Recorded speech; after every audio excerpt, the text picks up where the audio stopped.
అందరికీ నజరేయుడును పరిశుద్ధుడును నమ్మదగిన యేసుక్రీస్తు వారి శుభనామంలో వందనాలు తెలియజేస్తా ఉన్నాను.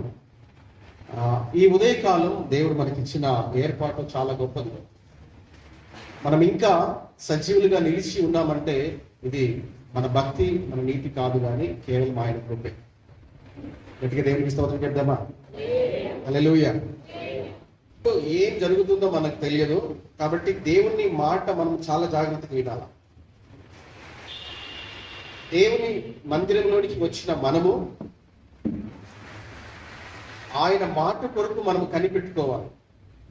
ఆయన మాట వినుట మనకు ఆశీర్వాదకరం. ఆమేన్.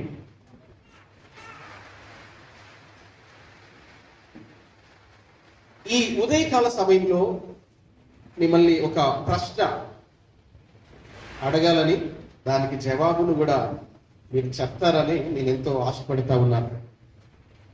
గొప్ప నాయకుడైన మోషే 430 సంవత్సరాలు బానిసత్వంలో ఉన్న ఇశ్రాయేలు ప్రజలను 40 సంవత్సరాల అరణ్యం గుండా నడిపించి దేవుడు వాగ్దానం చేసిన దేశంలోనికి ఎందుకు ఆయన వెళ్ళలేదు? నాయకుడు కదా. అబ్రహాము మొదలుకొని యేసు క్రీస్తు వరకు అంత గొప్ప నాయకుడు లేడు.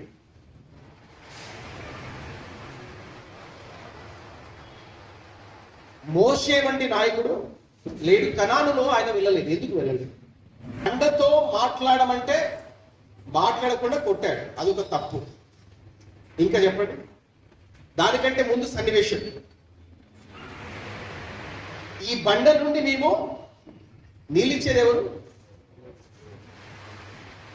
ఆయన వాడే పదం ఏంటి? మేము. ఇశ్రాయేలు ప్రజలు మోషేని విసిగించినప్పుడు చాలా భయంకరంగా మాట్లాడాడు. ఆ సందర్భం చెప్పండి. ద్రోహులారా అన్నాడు. ఏమన్నాడు? అనొచ్చా? మోషే నోటి నుండి ఏ మాట వచ్చేసింది? చెప్పండి. మన నోరు తెరిస్తే ఎన్ని మాటలు వస్తాయి? ద్రోహులారా అని చెప్పిన కారణాన్ని బట్టి, ఇంకా కొన్ని కారణాలను బట్టి, ఆయన మాట వినకపోయే ఆ కారణాన్ని బట్టి, అంత గొప్ప ప్రవక్త, అంత గొప్ప వ్యక్తిని, అంత గొప్ప నాయకుడిని కనాను వరకు తీసుకెళ్ళి, అంటే మీకు అర్థం కావడానికి చెప్తాను, ఇట్లా చూస్తే కనపడుతుంది అది వాగ్దాన దేశం. ఆ దాదాపు ఆ పొలి మీరల వరకు తీసుకెళ్ళాడు. పొలి మీరల వరకు తీసుకెళ్ళి, ఇది చూడు, కన్ను వద్దలోకి వెళ్ళమని చెప్పాడు. ఎంత బ్రతిమలాడుకున్నా దేవుడు పర్మిషన్ ఇవ్వలేదు.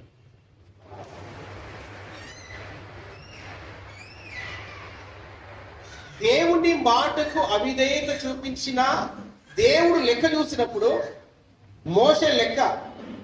కొన్నిసార్లు మనం అనుకుంటాం కదా, మన లెక్కలు వేరు, దేవుడు ప్రతి ఒక్కరి లెక్క చూస్తాడు. దానిని బట్టి దేవుడు అన్యాయం చేస్తాడు ఎవరికైనా. కొన్నిసార్లు అంటాం కదా మనం, దేవుడు నాకు అన్యాయం చేశాడు. కొన్నిసార్లు దేవుడు నా నోట్లో మనమే మట్టిట్లో కొడతాడు. విచిత్రమైన మనుషులు తయారైపోయారండి క్రైస్తవ లోకంలో. మోషే కేవలం 430 సంవత్సరాలు బానిసత్వంలో ఆ ప్రజలను విడిపించడానికి ఎన్ని మెడవంచిన జనాంగం వాళ్ళు. విన్నారా? అలాంటి ప్రజలను నడిపించి ఎంత పోరాటం చేశాడు వారి పక్షంలో. అలాంటి అంత ప్రయాసపడిన వ్యక్తి వాగ్దాన దేశమైన కనానులోనికి ఆయన అడుగు పెట్టలేదు. ఒకే ఒక రీజన్, దేవుని మాటకు అవిధేయుడు, దేవుని మాట వినని కారణంగా. మరి మన లెక్కలో చూస్తే ఇప్పుడు ఈరోజు బ్యూటిఫుల్ గా ప్రభు మనతో మాట్లాడబోతున్నాడు. గొప్ప నాయకుడైన మోషే దేవుని మాటను ఉల్లంఘించిన కారణాన్ని బట్టి, దేవుని మాట వినని కారణాన్ని బట్టి వాగ్దాన దేశంలోనికి ఆయన ప్రవేశించింది. అక్కడ చూడండి, ఇంకా మోషే జీవితంలో మనం స్టడీ చేసినప్పుడు అక్కడ అర్థమవుతున్న విషయం ఏంటంటే, ఆ కనాను చూపించిన తర్వాత నువ్వు ఇక్కడ వెళ్ళవు, ఇక్కడే చనిపోతామని ఆ పర్వతం మీదకి తీసుకెళ్లి మాట్లాడినప్పుడు, నా తరువాత నాయకుడు, ఇక్కడ కుమారుడు ఉన్నారు కదా మోషేకు, నేను ఇంత ప్రయాసపడి వచ్చాను కదా, ఇప్పుడు నా తర్వాత నా పిల్లలను నడిపించడానికి నాయకులుగా ఏర్పాటు చేయమని ప్రార్థన చేశాడా? ఇలాంటి చాలా మంది కష్టపడి ప్రయాసపడి సంఘాలు కట్టుకొని భూములు కొనుక్కొని అన్ని కొనుక్కొని వాళ్ళ తర్వాత వాళ్ళ పిల్లలను ఏమంటారు సేవకులు కావాలని చిన్నప్పుడే అభిషేకిస్తున్నారు. ఇదొకటి మరి అర్థం కావడం లేదు. మోషేను చూసి మనం నేర్చుకోవాలి.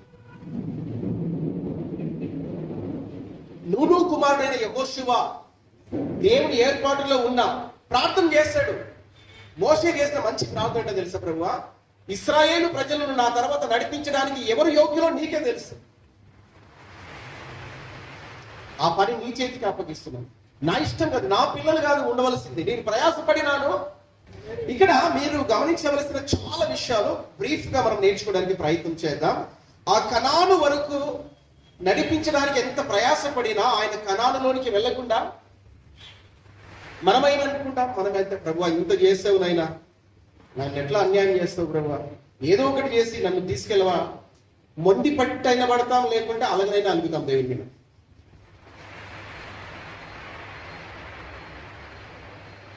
కొన్నిసార్లు ఏం చేస్తామంటే అలాంటి పరిస్థితిలో ఒకవేళ మనం ఉంటే దేవుని మీద మొండిగానైనా ఉంటాం, లేదంటే అలగడం అనే అలగడం.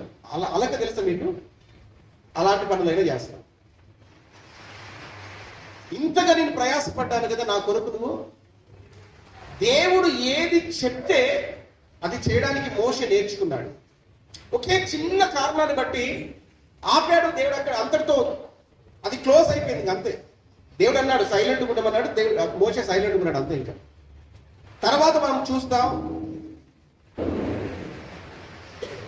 ఎందుకు ద్రోహులారా అన్నాడు చెప్పండి. ఇక్కడ ఒక మాట చెప్పి నేను అసలు అది సబ్జెక్ట్ కాదు నాది. ఎందుకు ద్రోహులారా అన్నాడు ఇశ్రాయేలు ప్రజలను?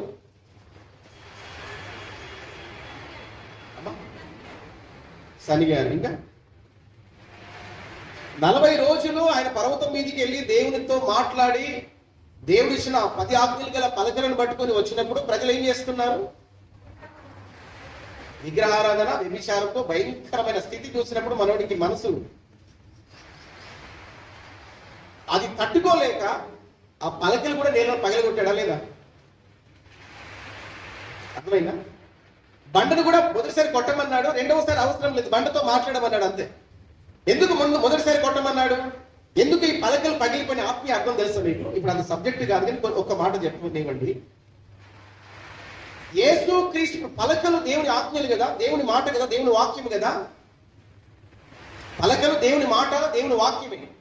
అంటే యేసు క్రీస్తు వాక్యము అది నలగగొట్టబడకపోతే ఈనాడు మనకు రక్షణ వచ్చేది కాదు. సిలువలో యేసు క్రీస్తు యాగానికి గలతీ పత్రిక 4వ అధ్యాయం 4వ వచనంలో కాలము పరిపూర్ణమైనప్పుడు ఆయన ఈ లోకంలోనికి వచ్చి మనుషుల కొరకు ఆయన నలగగొట్టబడ్డాడు. అది అక్కడనే భవిష్యత్తు యొక్క ప్రత్యక్షత కొరకు ఆ కార్యం చేశాడు.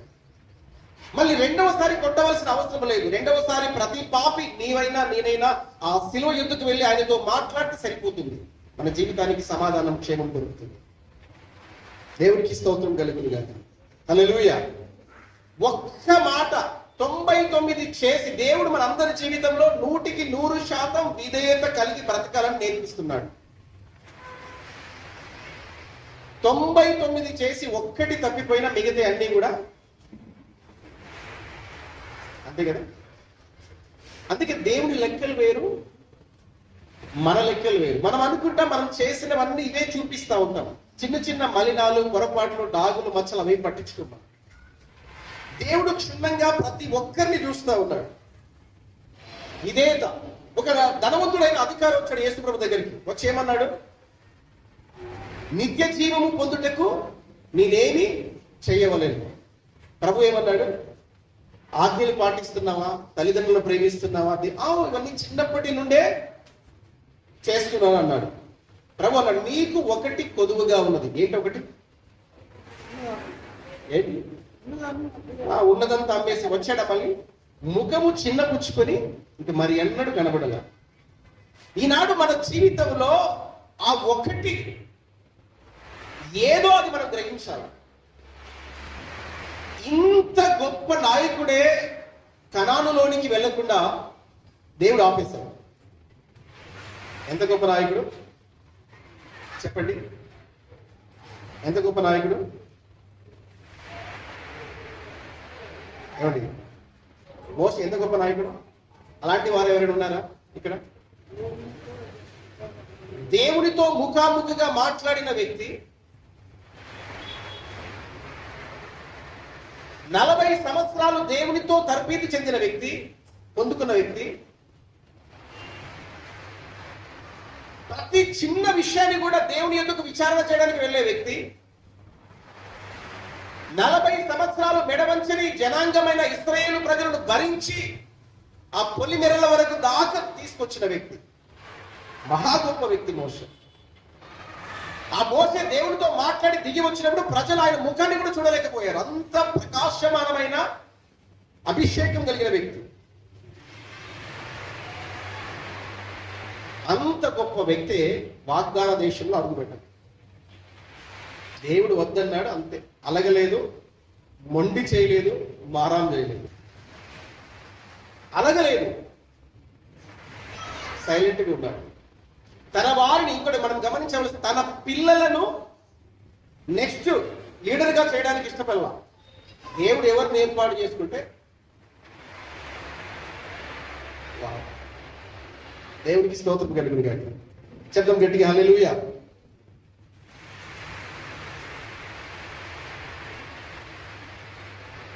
దేవుడు ఎవరిని ఏర్పాటు చేస్తే వారే అన్నట్టుగా తల వంచాడు, సైలెంట్ గా ఉన్నాడు. దేవుడు చెప్పిన ప్రకారం ఆయన మరణించాడు.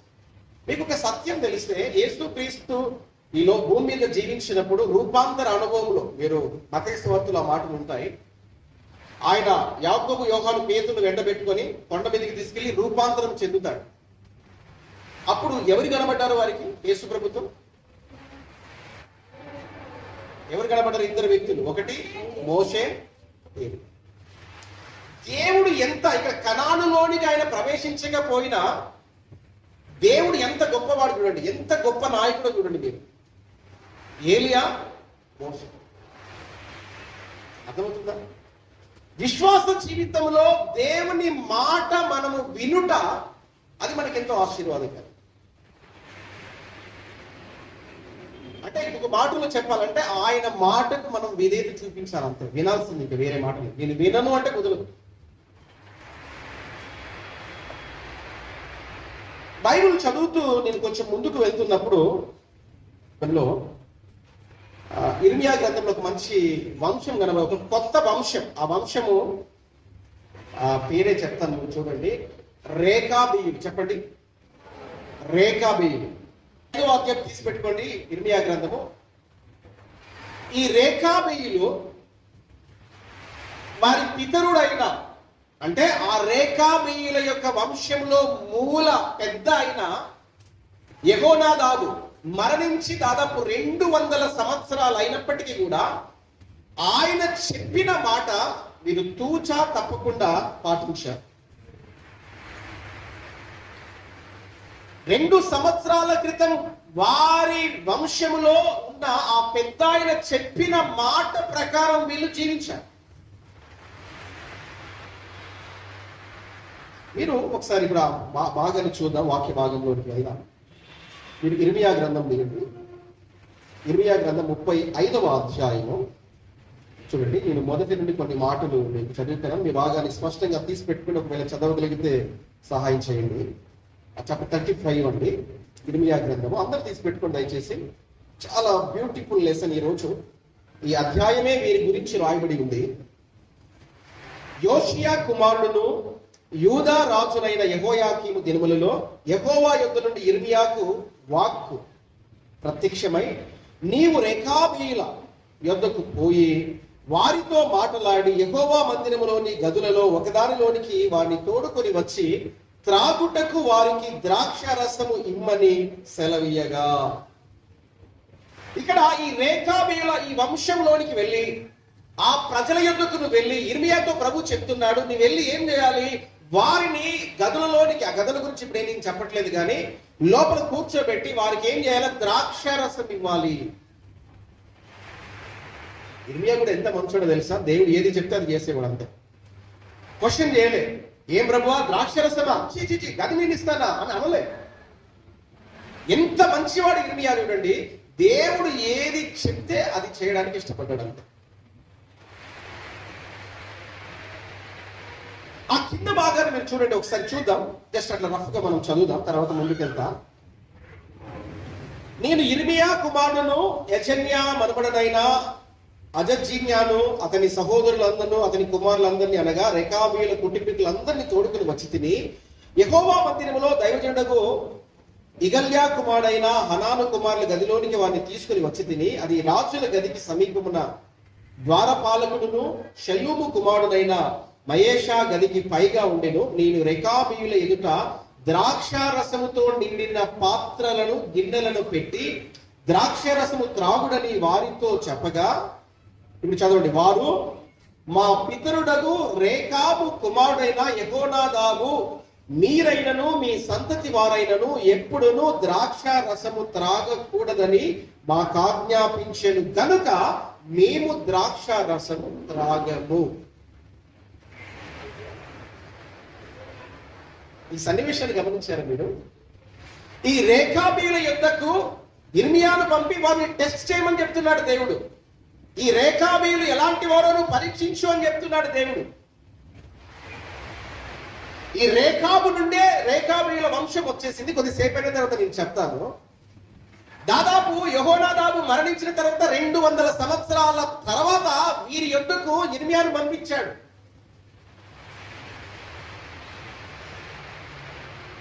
మంచి ఆఫర్ ఉంది కదా టేబుల్ మీద.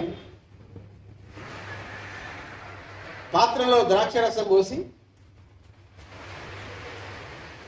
బా దేవుడే చెప్పాడు, దేవానికి స్తోత్రం అని తాగారా? ఏమంటున్నారు? మా పితరుడైన యెహోనాదాబు మా సంతతికి ఒక మాట చెప్పాడు. ఏమన్నాడు తెలుసా? మీ సంతతి మీ పిల్లల పిల్లలు ద్రాక్ష రసం ముట్టకూడదు కొన్ని చెప్పాడు. తర్వాత చెప్తా కొద్దిసేపు అయిన తర్వాత. అందుకు ఆయన మాట మాకు చెప్పాడు కాబట్టి ఈ ద్రాక్ష రసం మేము త్రాగండి. ద్రాక్ష రసం అంటే ఈ మధ్యలో చాలా మంది క్రైస్తవులు కూడా ఇలా మాట్లాడుతున్నారు. ఒక విశ్వాసి, మంచి విశ్వాసి, ఏదో అవసరత ఉండి వేరే ఒక హాస్పిటల్లో ఉండి ఆ పని నిమిత్తం హాస్పిటల్ వర్క్ అంతా ముగించుకున్న తర్వాత అక్కడ ఒక పరిచయం అయినాడు. ఆ వ్యక్తి దగ్గరికి వెళ్ళాడు. వారిద్దరికి ఇతడు విశ్వాసి ఏదో సందర్భంలో పరిచయం అయ్యారు. ఇతడు మంచి విశ్వాసే, అతడు కూడా విశ్వాసం. ఈ ఇద్దరు వెళ్ళిన తర్వాత వారి ఇంటికి తీసుకెళ్లారు, భోజనం పెట్టారు. ఒకవేళ రాత్రి అక్కడే ఉండవలసి వచ్చేసింది. ఈ విశ్వాసి రాత్రి సమయంలో ఇంకా ఆ విశ్వాసి ఏమన్నాడు తెలుసా? ఇద్దరు సహోదరులే రాత్రి చీకటి పడగానే అన్నాడు పైకి తీసుకెళ్ళాడు, టెర్రస్ పైకి. అక్కడ పైన ఒకటి పెద్ద ఏమంటారు ఒక క్లబ్ లాంటిది ఉండిందంట. ఆయన చెప్తున్నాడు.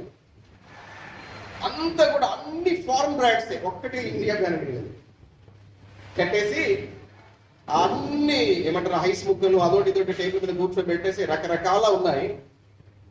ఈయన కూర్చొని పెట్టేసి ఆ గ్లాస్ లో పోసి, ఈయన కూడా గ్లాస్ లో పోసి చీర్స్ అంటున్నాడంట. ఈ విశ్వాసం చెప్పాడు, నేను దేవుణ్ణి నమ్ముకున్నాను, నేను విశ్వాసిని, నేను బిలీవర్ గా ఉన్నాను అంటే ఆ వ్యక్తి అంటున్నాడు ఐఎమ్ ఆల్సో బిలీవర్. ఇది వాస్తవం. దేవుని పెట్టారా? పేర్లు అడగకండి. I'm also.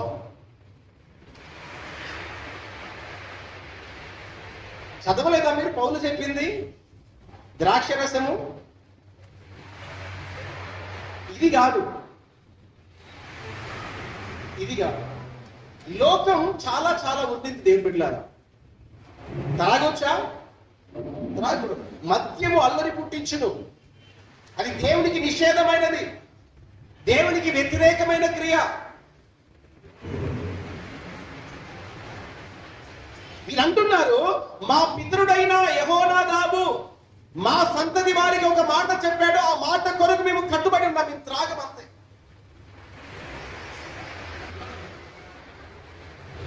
బ్రహ్మాండమైన ఆఫర్ ఇచ్చాడు, దేవుడే ఇచ్చాడు.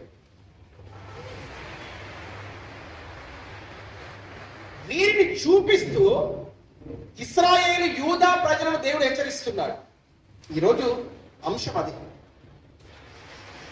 ఈ రేఖాబీయులను చూపిస్తూ వారిని చూసి బుద్ధి లేని ఇశ్రాయేలీయులు యూదా ప్రజలకు దేవుడు బుద్ధి చెప్తున్నాడు.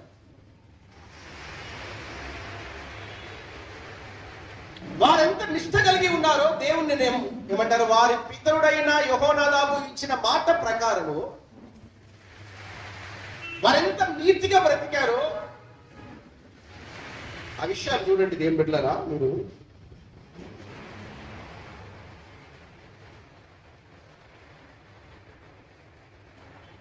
చదవండి ఒకసారి ఆ మాట. 6వ వచనం. మా పితరుడకు రేకాబు కుమారుడైన యెహోనాదాబు మీరైనను మీ సంతతి వారైనను ఎప్పుడును ద్రాక్ష రసము త్రాగకూడదని మాకు ఆజ్ఞాపించెను గనుక మేము ద్రాక్ష రసము త్రాగము. త్వరగా కొన్ని పాయింట్స్ చెప్తాను, రాసుకోండి. 1, ద్రాక్ష రసం త్రాగదు అని చెప్పాడు. తర్వాత చదవండి.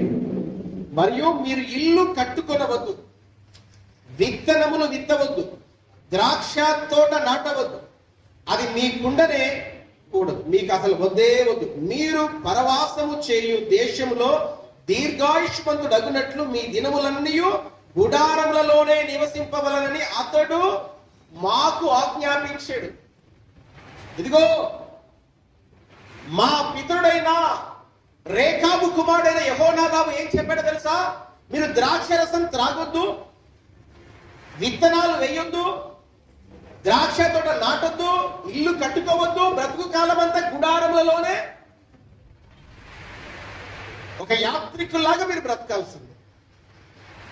ఎందుకంటే ఇక్కడ భవనాలు కట్టుకుంటే, ఇక్కడ ఆస్తులు పెట్టుకుంటే ఇదే మీరు జీవితం స్థిరమని మీరు అనుకుంటారు. అలా కాదు, మనకంటే ఒక నిత్యత్వం ఒకటి ఉంది అని వారు గ్రహించారు. రేకాబు తర్వాత చెప్తాను కొద్దిసేపు అయిన తర్వాత.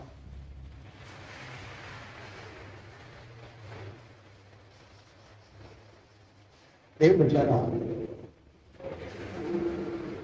200 సంవత్సరాల తర్వాత నీతి తప్పారా వారు? వారి పితరుడైన యెహోనాదాబు చెప్పిన మాట ప్రకారం వారు కట్టుబడి ఉన్నారు. ఆ మాట చూడండి, అది 35వ అధ్యాయం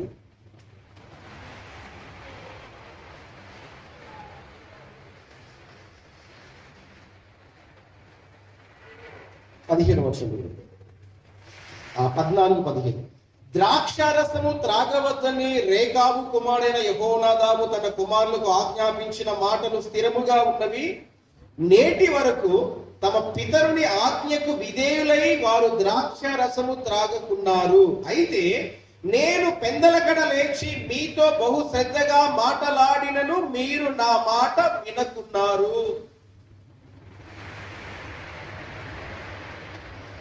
మరియు పెందలకడనే లేచి ప్రవక్తలైన నా సేవకులందరినీ మీ యొద్దకు పంపుచు ప్రతి వాడును తన దుర్మార్గత నుండి విడిచి మీ క్రియలను చక్కపరుచుకొనిన ఎడలను అన్య దేవతలను అనుసరింపకయు వాటిని పూజింపకయు ఉండిన ఎడలను నేను మీకును మీ పితరులకు ఇచ్చిన దేశంలో మీరు నివసించునని నేను ప్రకటించి తిని గాని చెప్పాలి, మీరు చెవి యొగ్గక నా మాటలు వినకపోతే. ఇది ఈ రోజు దేవుడు మనకు నేర్పిస్తున్న పాఠం. ఇశ్రాయేలు యూదా వారులారా, వారిని చూసి మీరు బుద్ధి తెచ్చుకోనండి. ఎవరు వారు? రేఖాబీయులు. ఎవరు ఈ రేఖాబీయులు? యెహోనాదాబు సన్. రేకాబు కుమారుడైన యెహోనాదాబు అక్కడి నుండి వచ్చేసింది వీరి వంశం. దేవునికి స్తోత్రం కలుగును గాక. విధేయత విశ్వాసానికి ఒక గుండె లాంటిది. చెప్పండి, విధేయత విశ్వాసానికి గుండె లాంటిది. 200 సంవత్సరాలు అయినప్పటికీ కూడా వారు ఆ మాటను దాటలేదు. దేవుడు మనతో మాట్లాడుతూ ఉన్నప్పుడు మన జీవితంలో దేవునికి ఇష్టం లేనిది మన జీవితంలో మన కుటుంబాలలో ఉండడానికి వీల్లేదు. ఈ యూదా ప్రజలు ఇశ్రాయేలు వారిని దేవుడు చూస్తూ రేకాబీయుల గురించి చెప్తూ ఇదిగో 200 సంవత్సరాల తర్వాత వారికి పరీక్ష పెట్టినప్పటికీ కూడా వారు ఆయన చెప్పిన మాటలు స్థిరంగా ఉన్నాయి. మేము త్రాగము, మా పితుడైన యెహోనాదాబు చెప్పాడంతే. మా సంతతి వారికి ఇండ్లు అవసరం లేదు, ఎందుకంటే మేము ఈ లోకంలో యాత్రికులు ఉండాలి.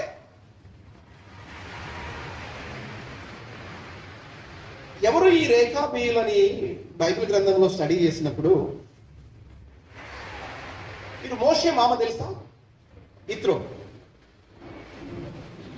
ఎక్కడి నుంచి వచ్చాడు తెలుసా మీకు? మిద్యాను యాజకుడు కదా ఇత్రో. ఈ మిద్యానీయులు ఎక్కడి నుండి వచ్చాడు? మీరు ఎక్కడి నుంచి వచ్చారు అసలు? వాళ్ళే ఉంటారా? ఏమండి, ఇప్పుడు షారా అమ్మ చనిపోయిన తర్వాత, అబ్రహాము భార్య, మీ షారా కాదు, అబ్రహాము భార్య షారా చనిపోయిన తర్వాత కెతురాను పెళ్లి చేసుకుంటాడు. కెతురాకు కుమారులు పిల్లలు కొడతారు.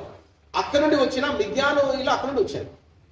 ఆ మిద్యాను గోత్రంలో నుండే ఇత్రో, తర్వాత కొంతమంది వచ్చారు. వీరి బంధువు. ఈ రేఖాబీయులు ఎక్కడ వచ్చారంటే వారి యొక్క బంధువులు. మీరు ఒకసారి చూడండి, న్యాయాధిపతుల గ్రంథము 1వ అధ్యాయం 16వ వచనం. కెయీను కుమారులు యూదా వంశస్థులతో కూడా ఖర్జూర చెట్ల పట్టణంలో నుండి మోషే మామ ఇత్రో ఈ కెయీను సంతతి. ఇప్పుడు చూడండి, మీరు ఇంకొక మాట కూడా మీకు చూపిస్తాను. దినవృత్తాంతంలో 1వ గ్రంథం 2వ అధ్యాయం 55వ వచనం. దినవృత్తాంతంలో 1వ గ్రంథం 2వ అధ్యాయం ఫస్ట్ క్రానికల్ చాప్టర్ 2:55 అండి. మీకు లేఖన ఆధారం చూపిస్తా, చదవండి. 2వ అధ్యాయం 55. ఎబ్బేజులో కాపురమున్న లేకీకుల వంశురాలైన తిరాతీయులను వీరు రేకాబు ఇంటి వారికి తండ్రి అయిన హమాతు వలన పుట్టిన కెనీయుల సంబంధులు. అర్థమవుతుందా? రూట్ ఎక్కడి నుంచి వస్తుందో? ఈ కెయీను కెనీలు వీళ్ళు ఎక్కడి నుంచి వచ్చారు? రేకాబు నుండి వచ్చారు. వారి తండ్రి ఎవరు? రేకాబు. రేకాబుకు పుట్టిన కుమారుడే యెహోనాదాబు. దేవునికి స్తోత్రం కలుగును గాక. చెప్తామా గట్టిగా? హల్లెలూయా, హల్లెలూయా. చెప్పండి గట్టిగా. యెహోనాదాబు అంటే యెహోవా గనుడు అని అర్థం. వీరు ఇశ్రాయేలీయులు కాదు, వీరు యూదా ఇశ్రాయేలీయులు కాదు. కానీ ఈ ఇశ్రాయేలీయుల దేవుడైన యెహోవా ఎలాంటి శూర గొప్ప కార్యాలు చేస్తారో ఈ రేఖాబు విన్నాడు, చూశాడు కనులారు. వారితో పాటు వారిని అనుసరించాడు అంతే. కనానులో వీరికి కూడా దేవుడు స్వాస్థ్యం అనుగ్రహించాడు. ఇది రేఖాబీయులు. ఈ రేఖాబీయులు అంటే వీరు విధేయతకి ఇంకా అడ్రస్. రేఖాబీయులు అంటే అర్థం రాసుకోండి, స్వారీ చేయువారు. రేఖాబీయులు అనేవారు రేకాబు అనే వ్యక్తి నుండి వచ్చిన సంతతి. వీరు ఇశ్రాయేలీలు కాకపోయినప్పటికీ ఇశ్రాయేలీలతో పాటు దేవుడు వీరికి అవకాశం ఇచ్చాడు నివసించడానికి. ఎలాంటి నిష్ట కలిగిన వారు వారు? దేవుని ప్రజలైన ఇశ్రాయేలు యూదా ప్రజలు తప్పు చేసినప్పుడు ఈ రేఖాబీయులను చూపించి బుద్ధి తెచ్చుకునిరా, బుద్ధి లేని వారులారని దేవుడు గర్దిస్తున్నాడు. గొప్ప పేర్లే కదా మనకు కలిగినవన్నీ, గొప్ప పేర్లే కదా. మేము క్రైస్తవమే, మాకు తెలుసండి చర్చికి. కానీ వాళ్ళతో, ఇశ్రాయేలు యూదా ప్రజలతో దేవుడు గద్దించి మాట్లాడుతున్నాడు. ఇది వారిని చూసి 200 సంవత్సరాలు అయినా కూడా స్వంత గృహం లేదు వాళ్ళు.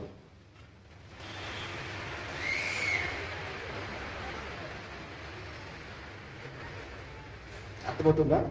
200 సంవత్సరాలు తన పితరుడైన యెహోనాదాబు చెప్పిన మాటకు వారు కట్టుబడి ఉన్నారు. దేవుడు ప్రతి నిత్యం, ప్రతి దినం తన వాక్యం ద్వారా మనం మాట్లాడుతున్నప్పుడు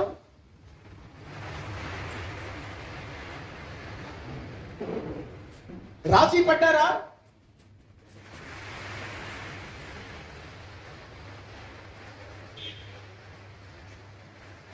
యేసు ప్రభు జీవించిన కాలంలో అన్యుడైన శతాధిపతి, ఆయన ఇశ్రాయేలీయులు కాదు. ఇంత గొప్ప విశ్వాసం ఇశ్రాయేలులో కూడా చూడలేదు. సురేపేడికయ్య స్త్రీ, కనాను స్త్రీ అంటారు ఆమె. అంత గొప్ప విశ్వాసం. 10 మంది కుష్ఠరోగులు కదా, 9 మంది తప్పిపోయారు, ఒక్కడు అన్యుడు, వాడు వచ్చినాడు, తిరిగి వచ్చినాడు అన్యుడు. రేఖాబీయులు ఎంత విధేయతగా జీవించారు.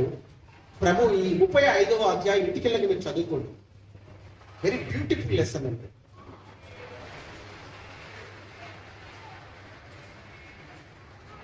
వారి పితుడైన యెహోనాదాబు ఎలాంటి వాడో తెలుసా మీకు? ఒకసారి ఆయన గురించి చూద్దాం లేఖనాలలో. యెహోనాదాబు అంటే ఏమని రాసుకున్నారు? యెహోవా గనుడు. యెహోనాదాబు అంటే అర్థం ఏంటి? యెహోవా గనుడు. రాజుల 2వ గ్రంథం 10వ అధ్యాయం 15-16 వచనాలు చదువు దయచేసి. రాజుల 2వ గ్రంథం 10వ అధ్యాయం 15-16 వచనాలు. అచ్చటి నుండి అతడు పోయిన తర్వాత తను ఎదుర్కొని వచ్చిన రేకాబు కుమారుడైన యెహోనాదాబు కనుగొని అతని కుశల ప్రశ్నలు అడిగి, నీ ఎడల నాకున్నట్టుగా నా ఎడల నీకున్నదా అని అతనిని అడగగా యెహోనాదాబు ఉన్నదని, అలాగైతే నా చేతిలో చెయ్యి వేసి చెప్పగా ఇతని చేతిలో చెయ్యి వేసింది కనుక యెహూ తన రథము మీద అతనిని ఎక్కించుకొని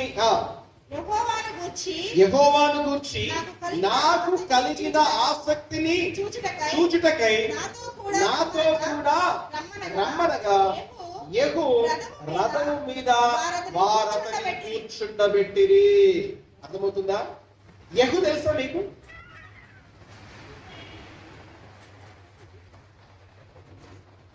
ఆహాబు దుష్ట పాలనలో విగ్రహారాధన, వ్యభిచారం ఎక్కువగా జరుగుతున్న కాలములో యజబేలు, ఆహాబు ఆ కుటుంబం నివసిస్తూ వారికి బాగా బిర్యానీలు ఇచ్చి, మద్యం ఇచ్చి పెంచి పోషిస్తున్నారు బయలు ప్రవక్తలను. విగ్రహారాధనను ప్రోత్సహిస్తూ ప్రజలను విచ్చలవిడి జీవితాలను కారణమైతున్న వారి మీద దేవుని కోపం ఉన్నప్పుడు యెహూ రోషం కలిగి వారిని చంపడానికి వెళ్ళి విగ్రహారాధన నిర్మూలన చేయడానికి. ఎవరు? యెహూ ఇశ్రాయేలీయుడు. యెహోనాదాబు ఎవరు? ఇశ్రాయేలుడు కాదు, రేకాబు వంశంలో వచ్చిన ఇశ్రాయేలీయుడు కాకపోయినా ఎంత రోషం ఉంది చూడండి. విగ్రహారాధన మీద, వ్యభిచారం మీద, దేవునికి ఇష్టం లేని కార్యాల మీద యెహూతో పాటు అతనికి ఉన్న ఆసక్తి ఎంత గొప్పదో చూడండి. యెహోనాదాబు అంటే అంత గొప్ప వ్యక్తి. కదా నీతో పాటు మరి ఇద్దరు మనసు ఏకమైపోయింది. దేని మీద చెప్పండి? దేవునికి వ్యతిరేకమైన విగ్రహారాధన మీద, వ్యభిచారం మీద, దేవునికి వ్యతిరేకమైన చీకటి కార్యాల మీద. బయలు ప్రవక్తలు అందరికి వెళ్ళేసి పటాపట అందరికి చంపేసుకుంటూ వెళ్ళిపోయారు.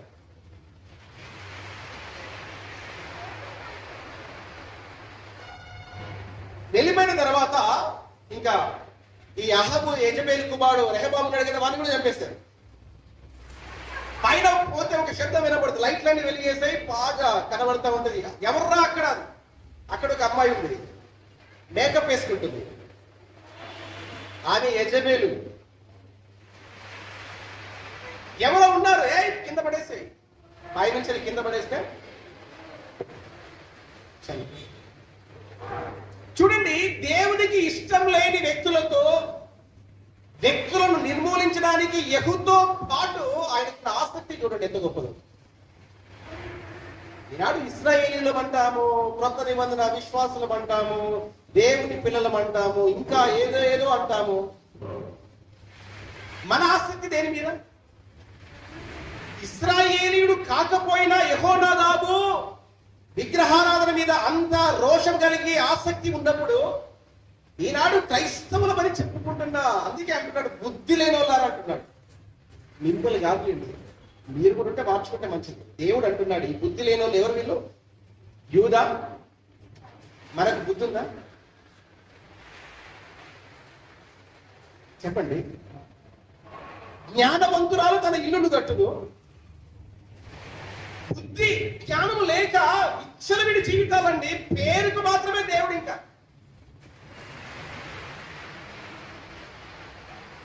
మోషే పేరు దాదాపు 500 సార్లు రాయబడింది, 500 టైమ్స్ కంటే ఎక్కువ.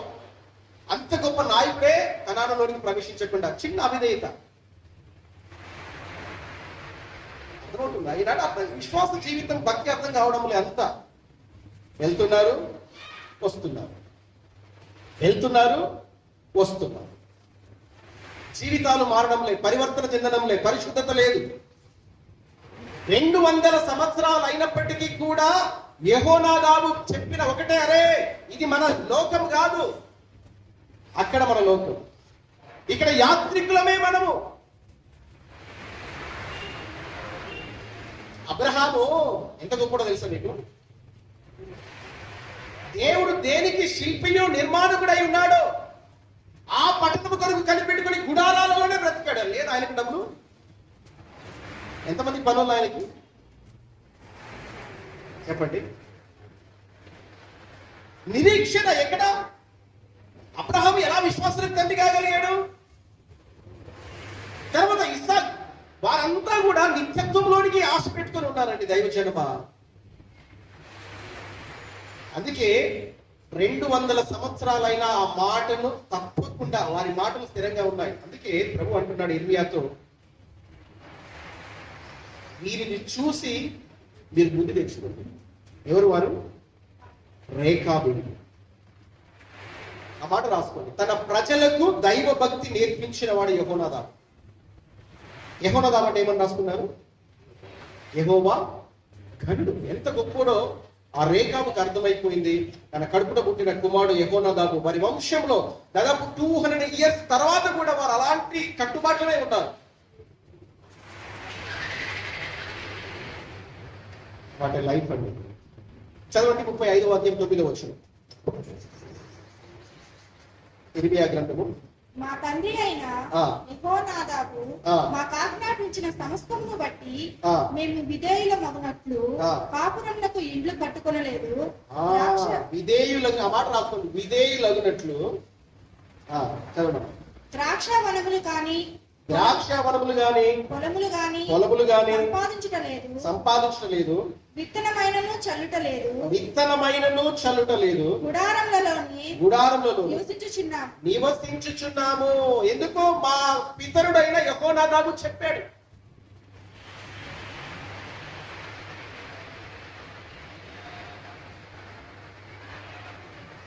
బలులు అర్పించట కంటే మాట వినుట. ఈనాడు విశ్వాసముగా మన జీవితంలో దైవజనమా, ఈ రేఖామయులు మన జీవితానికి ఎంత గొప్ప ఆత్మీయ పాఠం నేర్పిస్తున్నారండి. అర్థమవుతుందా? 200 సంవత్సరాలు అయినా కూడా అంటున్నారు, మేము ద్రాక్షరసము త్రాగము, మేము ఇల్లు కట్టుకోవడం లేదు, విత్తనాలు నాటడం లేదు, మేము గుడారాలలోనే నివసిస్తున్నాం. మా నిరీక్షణ ఎక్కడుంది? ఎక్కడుంది? వారి నిరీక్షణ ఎక్కడుంది? మన నిరీక్షణ ఎక్కడుంది? ఈ మధ్యలో పిల్లలు కూడా అడుగుతారు కదా, నా కొరకు ఏమి సంపాదించావు? దేవుని మాటలు వినుచున్న మన జీవితములలో దేవుని మాటకు మనం విధేయత చూపిస్తున్నామా? 9 చేసి 1 చేయకపోయినా మనము 9లో ఫెయిల్.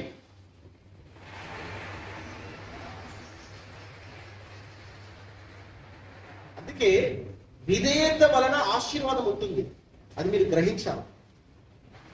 దేవుని మాటకు విధేయులైన రేఖాబీయులు ఈనాడు మనకు ఒక పాఠం నేర్పిస్తున్నారు. ఈనాడు వారు త్రాగితే వారి గురించి ఈనాడు మనం మాట్లాడుకునే వాళ్ళం కాదు. మంచి ఆఫర్,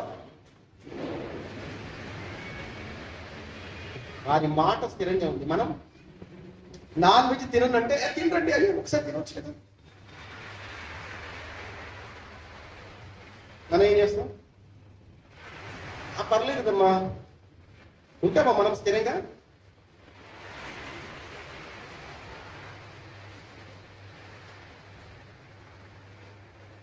యెహోనాదాబు వారి పితరుడు అయిన తాతగారు చెప్పినది ఏదైతే ఉందో దాని కొరకు వారు కట్టుబడి. ప్రభు అంటున్నాడు, మీరు చదవండి తర్వాత, ప్రతిరోజు మీతో నా సేవకులతో మాట్లాడుతున్నాను, మీరు నా మాట వినడం లేదు. ఇప్పుడు ఒకసారి ప్రశ్నించుకోండి. గొప్ప నాయకుడైన మోషేనే కనానులోనికి వెళ్ళలేకపోయాడు.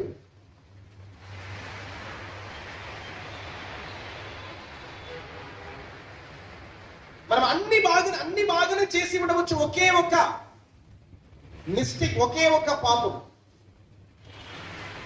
కుండలో నీళ్ళన్నీ బయటికి వెళ్ళిపోవడానికి పెద్ద రంధ్రం ఏం అవసరం లేదు. చిన్న హోల్, చిన్న రంధ్రం, కొన్ని కన్నాలు. అందుకే ఓటి కుండలు తెలుసా మీకు? ఇప్పుడు నా సబ్జెక్ట్ కాదు కానీ అది ఒక చీలిక లాగా ఉంటుంది, కనబడదు కానీ నీళ్ళని వెళ్ళిపోతా ఉంటాయి, పగుళ్ళు కనబడవు. నీ జీవితంలో నిన్ను ఆత్మీయంగా కృంగతీస్తూ దేవుని నుండి దూరపరుస్తున్న ఏదైతే ఉందో రేఖాబీల జీవితాన్ని చూసి నేర్చుకో.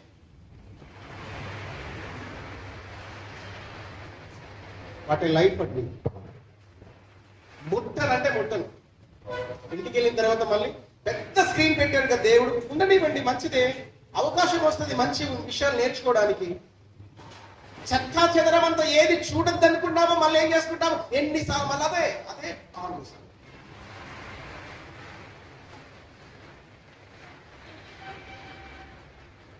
లోతు కుటుంబం పతనం కావడానికి దుష్ట సాంగత్యాన్ని సెలెక్ట్ చేసుకున్నాడు.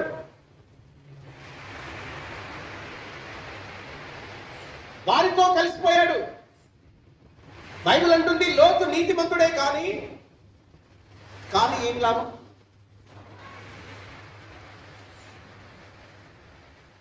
ఈనాడు దేవుని బిడ్డలారా, ప్రభు మనతోనే మాట్లాడుతున్నాడు, మీతోనే మాట్లాడు. రేఖాబీయులు విధేయతకు చిరునామా. జాగ్రత్త. గొప్ప వ్యక్తి అయిన మోషేనే కనానులోనికి వెళ్ళకుండా దేవుడు అడ్డుకున్నాడు. ఏదో టైం పాస్ కొరకు వస్తే నీ జీవితం ఇంతటితో ఇక్కడే ఆగిపోతుంది. నిరీక్షణ కలిగి నిత్యత్వంలో ఆయనతో ఉండాలంటే యాత్రికుల ప్రయాణం చేయాలి. ఇక్కడ కాదు నువ్వు ధనం సంపాదించుకునేది, అక్కడ ఆత్మీయత నేర్చుకోవాలి. ఏదో ఒక క్షణం, ప్రతిసారి మీరు గమనిస్తున్నారో లేదో, 2022 నుండి ఇదే మాట్లాడుతున్నాను, ఇదే నా చివరి గడి అన్నట్టుగా బ్రతకాలి. రేపు మనకు లేదు. చేత నుండి జారిపోయే నీటి బిందువు లాంటి బ్రతుకులు మనం. ఇప్పుడు ఎవరికి బుద్ధి చెప్పాలి చెప్పండి? ఇశ్రాయేలీయులు లోకంలో ఉన్న వారికి బుద్ధి చెప్పాలి కదా. లోకంలో ఉన్న వారిని చూసి బుద్ధి తెచ్చుకోమని దేవుడు చెప్తున్నాడు. దేవుడు 200 సంవత్సరాల తర్వాత రేఖాబీయులను పిలిచి, యిర్మీయాను పిలిచి ఒక పరీక్ష పెట్టాడు. ఆ పరీక్షలో వాళ్ళు తప్పారా చెప్పండి? తప్పారా? మనం చెప్పాలి. మనం ఏం చేస్తాం? ఇంకా కావలసుకొని ఈ ముహూర్తం మంచిదేనా, ఇప్పుడు పెళ్లి చేసుకోవచ్చా? శ్రమ దినాలలో పెళ్ళి ఏంటండి? శ్రమలు కదండి. దైవచేనమా, దుఃఖంతో చెప్తున్నాను ఈ మాట. వాక్యం చదవండి, వాక్యం చదవండి. ప్రభువు మీతో మాట్లాడతారు. ఆయన మాట విధేయత కలగండి, ఆయన మాట వినండి, మీరు బ్రతుకు. మనుషుడు రొట్టె వలన మాత్రమే కాదు, దేవుని నోటి వచ్చి ప్రతి మాట వలన జీవిస్తాడు. ఆమె చెప్పండి గట్టిగా. దీనిని మాత్రమే కాదు, ఇంటికి వెళ్ళిన తర్వాత మళ్ళీ దేవుడు ప్రతిసారి, అందుకే ఈ ఫంక్షన్లు ఎందుకు పెట్టాడు తెలుసా? ఈ గోడలు సాక్ష్యం ఇస్తాయి, ఈ చెట్లు సాక్ష్యం ఇస్తాయి. మీరు చెప్పలేదని చెప్పడానికి లేదు. ఎంతటి మూర్ఖులకైనా సువార్త వినబడుతుంది. ఫెలిక్స్ లాంటి వ్యభిచారులకైనా సువార్త వినబడుతుంది. దొంగలకైనా, త్రాగుబోతులకైనా, నెడవంచని ప్రజలకైనా సువార్త వినబడుతుంది. ఈ మధ్య నీ జీవితంలో ఏ మచ్చ, ఏ డాగు లేకుండా నువ్వు బ్రతకాలి ప్రభు కొరకు. ఆ రోషం, ఆ పరిశుద్ధత, ఆ వైరాగ్యం, ఆ వేరుబాటు జీవితం కావాలి. యేసు ప్రభు దగ్గరికి వస్తే అన్ని ఇస్తాడు ఆయన, నీకు ఇస్తాడు, అది సెకండరీ. ఆయన ఇవ్వకపోయినా నీ పరిశుద్ధతను కోల్పోవద్దు. స్తోత్రం చెప్పండి గట్టిగా, చెప్పండి గట్టిగా. ఆయన మాట నీ జీవితంకు వినబడుతున్నప్పుడు, నీ చెవరకుండా నీ హృదయంలో అది భద్రపరుచుకున్నప్పుడు నేను ఎట్టి కార్యం చేస్తాను. యోసేపు గురించి నేర్చుకున్నారు కదా, ఇంత ఘోరమైన పాపం నేను ఎట్టకూడదు, దేవునికి విరోధముగా దుష్ట సాంగత్యము, మంచి నడవడిని చెరుపును. లేచి నిలబడదాం, చిన్న ప్రార్థన చేసుకుందాం. రేఖాబీయులు విధేయతకు చిరునామా. రేఖాబీయులు ఇశ్రాయేలీయులు కాకపోయినప్పటికీ వారి నుండి దేవుడు మనకు ఒక గొప్ప ఆత్మీయ పాఠం నేర్పిస్తున్నాడు. ప్రభు చెప్పాడు, వారి ముందు మద్యము పెట్టినప్పటికీ కూడా మా పితరుడైన యెహోనాదాబు చెప్పాడు, నీవు ఆ మాటను దాటం. మరి అంతకంటే గొప్ప దేవుడు నీతో మాట్లాడుతున్నాడు కదా.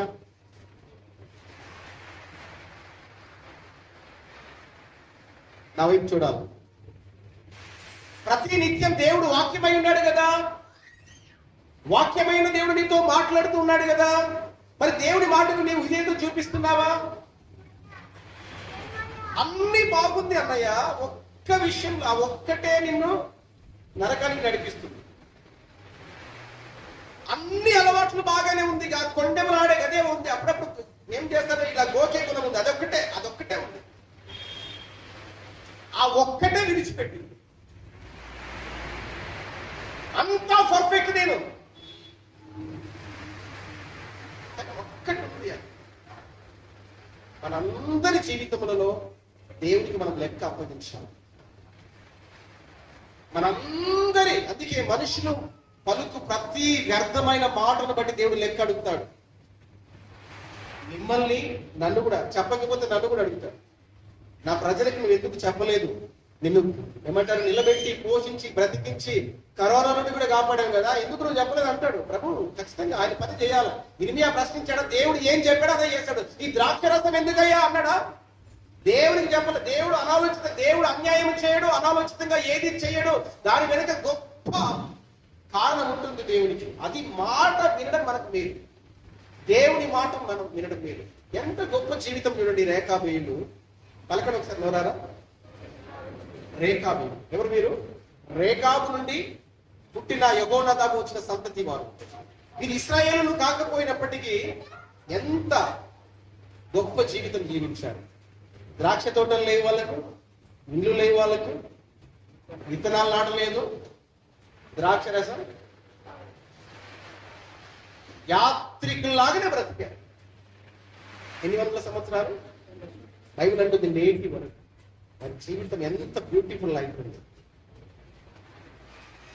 ఈనాడు మన సాక్ష్యాలు బారిపోయిన యేసుప్రభు నమ్ముకున్నాను, నాకు డూప్లెక్స్ వచ్చేసింది. యేసుప్రభు నమ్ముకోపోయినా త్రిపులెక్స్ ఇస్తాడు. అది కాదు. యేసుప్రభు నమ్ముకున్న తర్వాత నీ జీవితం మార్చబడాలి, నీ మూర్ఖ ప్రవర్తన మార్చబడాలి, నీ జీవితంలో చెడ్డ అలవాట్లు మానుకోవాలి, మారాలి. అది సాక్ష్యం. ఈనాడు సాక్ష్యాలంటే అర్థం కావడం లేదు మనుషులు. ఒకప్పుడు దూషకుడును, హింసకుడును, హానికరుడను, నాకు తెలియదు. పౌలు అంటున్నాడు, నాకు తెలియక అవిధేయత వలన చేశాను. ఇప్పుడు ఏసని నాకు తెలియదు, మీరు ఈ క్రైస్తవులు నాకు తెలియదు, నాకు తెలియక నేను చేశాను, కనికరింపబడ్డాను. ఇప్పుడు తెలిసి క్రైస్తవ పేర్లు, క్రైస్తవ కుటుంబాలు, తాత క్రైస్తవు, తాత పాస్టరు, తాత పాస్టరు. మన ఊర్లో ప్రతి గల్లీకి సంఘాలు, చర్చ్. ఇది నేనే కట్టాను రా, ఎవడు కట్టాడు? అది నేను రా. క్రైస్తవ మంచిదే. మరి అక్కడికి పోయినప్పుడు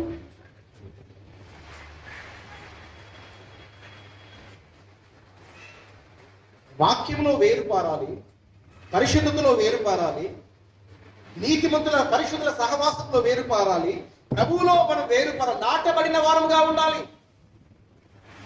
గాలి చెదరగొట్టు పుట్టువలే దొరద చెవులు కలిగి అనుకూలమైన బోధకుల వైపు భయంకరమైన, ఇందాక చెప్పాను కదా, శ్రీలంక ఆహారపు ఎమర్జెన్సీ ప్రకటించింది గవర్నమెంట్. షుమ్రోను పట్టణంలో మీరు చూశారు కదా ఎలాంటి కరువు. పౌరపు రెట్ట, ఎవడి గాడిద తల. ఎంత ఘోరమైన మనుష్యులు, అంత ఘోరమైన కరువు ప్రారంభమైంది. రాజీ పడకూడదు లోకంతో. ఎవరు ఎలా అయినా బ్రతకనివ్వండి, నీవు ప్రభు కొరకు బ్రతకాలి. స్తోత్రం చెప్పగట్టిగా. రేఖాబీయులు వారి పితరుడు ఇచ్చిన యెహోనాదాబు చెప్పిన మాట ప్రకారం వారు 200 సంవత్సరాలైనా కూడా నిష్ఠ కలిగి బ్రతికారండి. నిజ దేవుని కొరకు నీ సమర్పణ. యెహోనాదాబుకి ఎలాంటి ఆసక్తి ఉంది? దేవునికి వ్యతిరేకమైన విగ్రహారాధన మీద, వ్యభిచారుల మీద ఆయన యెహూతో కలిసి యుద్ధానికి వెళ్ళాడు. అహబు లాంటి వారిని, యజబేలు లాంటి వారిని తుదముట్టించాడు. నీ జీవితంలో అది చేయాలి. అలాంటి ఆసక్తి కావాలి. ఏమి తిందుమా ఏమి త్రాగుదుమా ఇవన్నీ నథింగ్ అండి. ఇప్పుడు పిలిస్తే వెళ్ళిపోవలసిన వాళ్ళు. మోసపోకండి దయచేసి. రేఖాబీయులు ఒక మంచి ఎగ్జాంపుల్ గా ఈనాటి సంఘానికి వారు ఉన్నారు. ఇశ్రాయేలు యూదా ప్రజలకు వారు ఉన్నారు. దేవుడే చెప్తున్నాడు, వారిని చూసి మీరు బుద్ధి తెచ్చుకోమని చెప్తున్నారు. ఒకేసారి చెప్పాడు, 200 సంవత్సరాలైన వారు మాట తప్పలా. చెప్పండి, ఎన్ని విషయాలు నేర్చుకున్నాం? దేవుని మాటకు విధేయులమై ఉంటాం. విధేయత లేకపోతే దానివల్ల మనకు ఏమి లాభము లేదు. రేఖాబీయులు పితరుడైన యెహోనాదాబు. యెహోనాదాబు అంటే ఏమని రాసుకున్నారు? యెహోవా ఘనుడు. అంత గొప్ప జీవితం. రేఖాబీయులు అంటే అర్థం ఏమి రాసుకున్నారు? స్వారీ చేయువారు. ఒక లైఫ్ అంటే ప్రభువు కొరకు వారు. ఇంకొక మాట చూడండి, అలాగే మీరు చివరి వచనం చదవండి, 18, 19 వచనం, 35వ వచనం ఇర్మియా గ్రంథము. ఇశ్రాయేలు దేవుడును సైన్యములకు అధిపతియగు యెహోవా ఈలాగు సెలవిచ్చుచున్నాడు, మీరు యెహోనాదాబు ఆజ్ఞకు విధేయులై అతని విధులన్నింటినీ గైకొని అతడు మీకు ఆజ్ఞాపించిన సమస్తమును అనుసరించుచున్నారు. కాబట్టి ఇశ్రాయేలు దేవుడును సైన్యములకు అధిపతియగు యెహోవా సెలవిచ్చినదేమనగా, నా సన్నిధిలో నిలుచుటకు రేఖాబు కుమారుడై యెహోనాదాబుకును సంతతి వాడు ఎన్నడూ ఉండకుండా మానడు. హల్లెలూయా. దేవుని సన్నిధిలో నిలిచే భాగ్యం ఇచ్చాడు దేవుడు. మనకు భాగ్యం ఉంది కానీ ఖాళీ మీరు పూరించుకోండి, రాసి పెట్టుకోండి క్వశ్చన్స్ అన్ని. దేవునికి స్తోత్రం కలిగింది. ఒక్కసారి ఆలోచన చేద్దామండి. చిన్న ప్రార్థన చేసుకుందాం.